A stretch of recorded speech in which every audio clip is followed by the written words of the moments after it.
Warning, this video contains descriptions of historical crimes that some viewers may find disturbing. Viewer discretion is advised. Born in 1931 in Crete, Indiana, Jim grew up in a poor family during the Great Depression. His dad was a disabled World War I vet, and his mom worked tirelessly to keep the family afloat. Jim was a lonely kid, drawn to religion early on, fascinated by the fiery sermons of Pentecostal preachers. He'd stand on street corners as a teenager, preaching about salvation, equality, and a better world.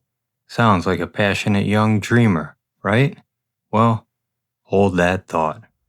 By his early 20s, Jim was a charismatic guy with a knack for drawing people in. He had a vision, a world where everyone, regardless of race or class, could live together in harmony. In 1955, he founded the People's Temple in Indianapolis, a church that mixed socialism, Christianity, and racial integration, pretty radical for the time. Jim's charm was magnetic. He'd preach about love and equality, and people flocked to him.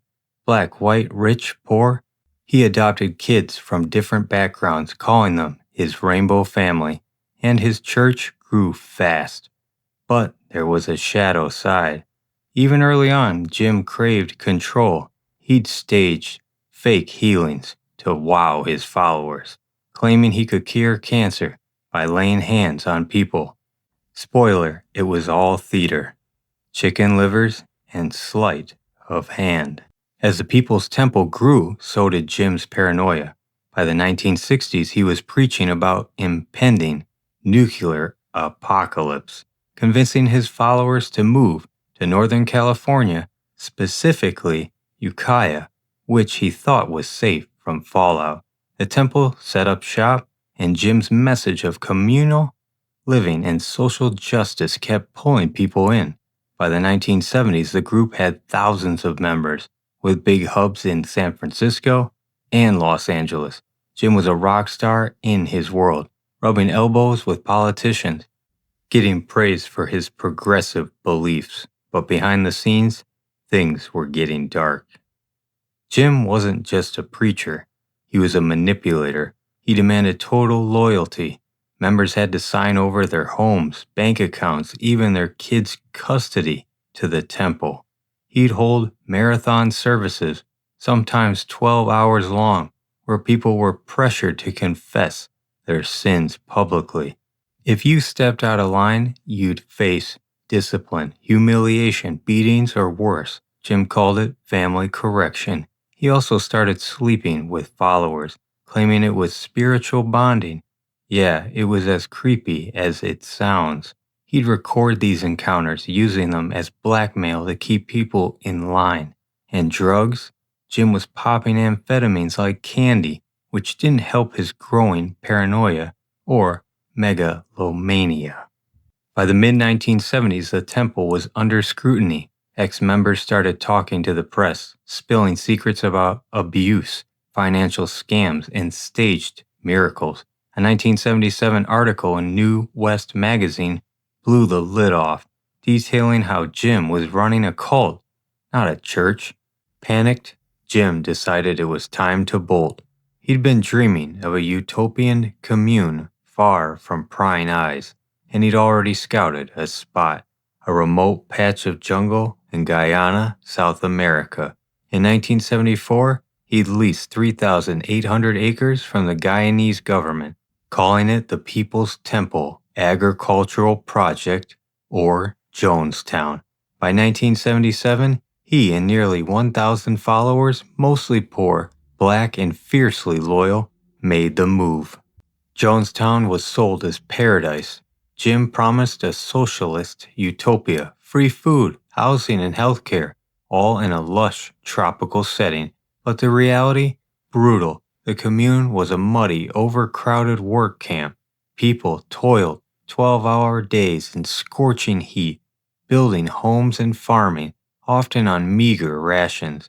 Jim's voice blared over loudspeakers 24/7, preaching or ranting about enemies real or imagined. Dissenters faced punishment. Solitary confinement in a tiny box, sleep deprivation, or public beatings. Kids were disciplined harshly, sometimes starved, or forced to eat vomit. Jim's drug use spiraled, amphetamines, barbiturates, you name it, and his grip on reality loosened. He'd ran about the CIA, the FBI, even UFOs. He also started drilling followers in loyalty tests, making them drink flavored water he claimed was poison to prove they'd die for the cause. Talk about red flags. The secrets in Jonestown were piling up. Jim was stockpiling guns, claiming it was for protection. He was also hoarding cash, millions from members' assets, and stashing it in offshore accounts. Meanwhile, back in the U.S., families of temple members were worried sick. They formed a group called Concerned Relatives, begging the government to investigate. Their pressure led to a visit from Congressman Leo Ryan in November 1978. Ryan, a bold California politician, flew to Guyana with journalists and aides to check on Jonestown. Jim put on a show, smiling kids, happy dances, but some residents slipped notes to Ryan's team begging to escape. Things unraveled fast. On November 18, 1978, as Ryan's group prepared to leave with 15 defectors, Jim's loyalists opened fire at the airstrip. Ryan and 4 others were killed, along with several wounded. Back in Jonestown, Jim knew the jig was up. He called an emergency meeting, claiming the U.S. government would invade and torture them. His solution? Revolutionary suicide. He'd been prepping for this, framing it as a noble act to defy capitalism, but it wasn't suicide. It was murder. Jim's lieutenants mixed a vat of grape flavor aid, not Kool-Aid, despite the myth, laced with cyanide, Valium, and other poisons. Armed guards surrounded the commune, forcing people to drink. Parents were coerced into giving the poison to their kids first. Over 300 children died, many under 5. Some adults drank willingly, brainwashed by years of fear and loyalty. Others were injected or shot if they resisted. Jim himself didn't drink. He died from a gunshot to the head, likely self-inflicted or by a loyalist. By the end, 918 people were dead, 909 in Jonestown, plus the airstrip victims and a few others. It was the largest single loss of American civilian life until 9/11. The aftermath was grim. Bodies lay in the jungle for days, bloating in the heat, as Guyana and the U.S. scrambled to respond. Survivors, fewer than 100, faced trauma and guilt. The world was stunned, and the term drinking the Kool-Aid entered the lexicon, a cruel oversimplification of a tragedy rooted in manipulation and despair. Investigators revealed Jim's scams, his drug-fueled paranoia, and the systematic abuse.